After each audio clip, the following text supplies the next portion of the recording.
Hallelujah. ದಾನಿಯೇಲನ ಪುಸ್ತಕ 4ನೇ ಅಧ್ಯಾಯ 17ನೇ ವಾಕ್ಯದಲ್ಲಿ ತನಗೆ ಬೇಕಾದದನ್ನೇ ತಿಳಿಸಿಕೊಡುತ್ತಾನೆ. ಆಮೆನ್. ಹಲ್ಲೆಲೂಯ.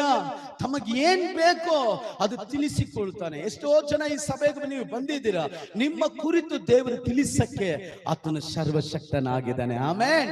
ಒಂದು ಏನಂದ್ರೆ ಗುಣಗುಟ್ಟಬಾರದು. ಒಂದು ವೇಳೆ ದೇವರು ಮಾತಾಡುವಾಗ ಸೈತಾನ ಹೇಳ್ತಾ ಇದ್ದಾನೆ, ಅಯ್ಯೋ ಈ ಪಾಸ್ಟರ್ ಬೇರೆ ಕೆಲಸ ಇಲ್ಲ, ನಿಮ್ ಪಾಸ್ಟರ್ ಬೇರೆ ಕೆಲಸ ಇಲ್ಲ, ಸುಮ್ಮನೆ ಬಿಟ್ಬಿಡು. ನೀನಾಗತ್ತಾ ಇದೆಲ್ಲ ನಿನಗೆ ನಡೀತದ, ಇದಾಗತ್ತಾ?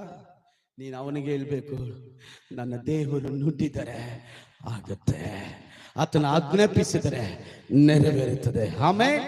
ಹಲ್ಲೆಲೂಯ. ಯೆಹೋಶುವ ಪುಸ್ತಕ 23-14 ವಾಕ್ಯದಲ್ಲಿ ನೋಡಿದ್ರೆ ಕರ್ತನ ಮಾತು ಅದು ಬಿದ್ದು ಹೋಗಿಲ್ಲ, ಎಲ್ಲ ಕೂಡ ನೆರವೇರಿದೆ. ಎಲ್ಲವನ್ನು ನೆರವೇರಿಸುವ ದೇವರು, ಎಲ್ಲವನ್ನು